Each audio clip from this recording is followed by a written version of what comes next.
ഈശോയിൽ സ്നേഹം നിറഞ്ഞ പ്രിയ സഹോദരി സഹോദരങ്ങളെ, ദൈവനാമം എപ്പോഴും മഹത്വപ്പെടട്ടെ.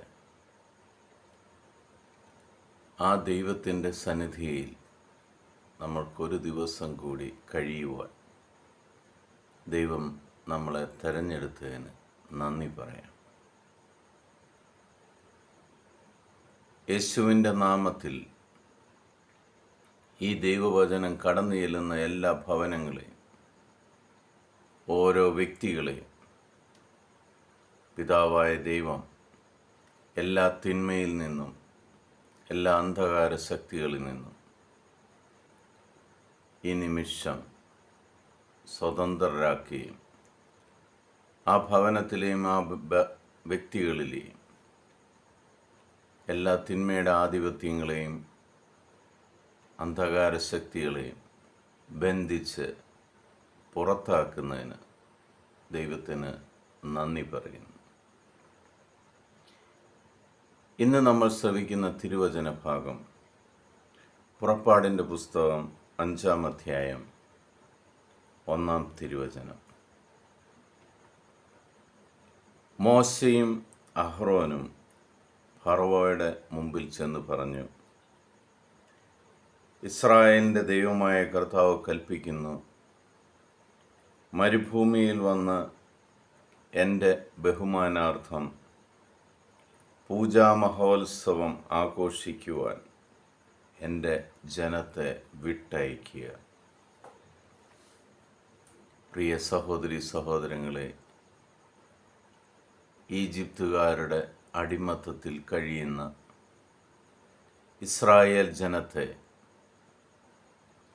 ആ അടിമത്തം നിർത്തലാക്കി അവരെ സ്വതന്ത്രരാക്കുവാൻ ദൈവമായ കർത്താവ് മോശയും അഹ്റോനെയും ഉപയോഗിച്ച് തൻ്റെ മക്കളെ ദൈവത്തെ ആരാധിക്കുവാൻ വേണ്ടി പ്രബലനായ ഒരു രാജാവിൻ്റെ കയ്യിൽ നിന്നും സ്വാതന്ത്ര്യം നേടിക്കൊടുക്കുവാൻ വേണ്ടി ദൈവം ഇടപെടുന്ന ഒരവസ്ഥ ഇന്ന് നിങ്ങളുടെ ജീവിതത്തിലും കർത്താവ് ഈശോ മിശിഹ പ്രവർത്തിക്കുവാൻ പോവുകയാണ്. നിങ്ങളിലുള്ള എല്ലാ തിന്മയിൽ നിന്നും, എല്ലാ അന്ധകാര ശക്തികളിൽ നിന്നും കർത്താവ് ഇന്ന് നിങ്ങളെ പൂർണ്ണമായി സ്വതന്ത്രരാക്കി തൻ്റെ ദേവാലയത്തിലേക്ക് നിങ്ങളെ കൊണ്ടുപോകുന്ന ദിവസമാണ്.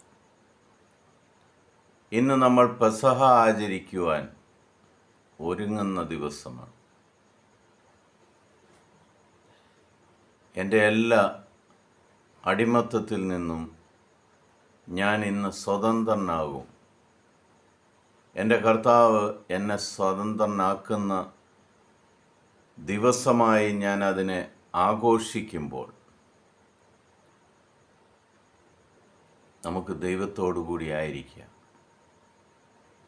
ദൈവത്തെ ആരാധിക്കുവാൻ നമുക്ക് ദേവാലയങ്ങളിലേക്ക് ഓടാം.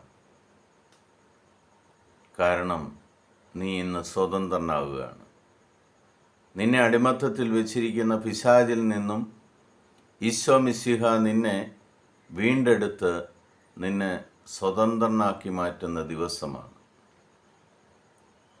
അതിനു വേണ്ടിയാണ് 40 രാവും 40 പകലും നമ്മൾ നോമ്പാചരിച്ച് ഉപവസിച്ച് കർത്താവിനോട് കൂടി ആയിരുന്ന് നമ്മളെ തന്നെ ഒരുക്കിയത്. യേശുവിൻ്റെ നാമത്തിൽ ഇന്ന് നിങ്ങൾ പൂർണ്ണമായി എല്ലാ അന്ധകാര ശക്തികളിൽ നിന്നും, എല്ലാ തിന്മയുടെ ആധിപത്യങ്ങളിൽ നിന്നും സ്വതന്ത്രരായി മാറും. പിതാവായ ദൈവത്തിൻ്റെയും പുത്രനായ യേശുക്രിസ്തുവിൻ്റെയും പരിശുദ്ധാത്മാവിൻ്റെയും കൃപയും അനുഗ്രഹവും സമൃദ്ധമായിട്ട് നിങ്ങളുടെ മേൽ ഉണ്ടാകട്ടെ. കർത്താവിൻ്റെ സമാധാനം എപ്പോഴും നിങ്ങളുടെ കൂടെ ഉണ്ടാകട്ടെ. ഇനിമേൽ നിങ്ങളെ ഒരു അന്ധകാര ശക്തികളോ തിന്മയുടെ ആധിപത്യങ്ങളോ നിങ്ങളെ അടിമത്തത്തിൽ നിർത്തത്തില്ല. കാരണം യേശുക്രിസ്തു നിങ്ങളുടെ ഒപ്പമുണ്ട്. ആ യേശുവിൻ്റെ ശരീരവും രക്തവും നിങ്ങൾ ഭക്ഷിച്ച് നിങ്ങൾ ദൈവത്തിൻ്റെ കൂടെ ആയിരിക്കുന്നിടത്തോളം കാലം ഒരു തിന്മയ്ക്കും നിങ്ങളെ അടിമപ്പെടുത്തുവാൻ സാധിക്കുകയില്ല.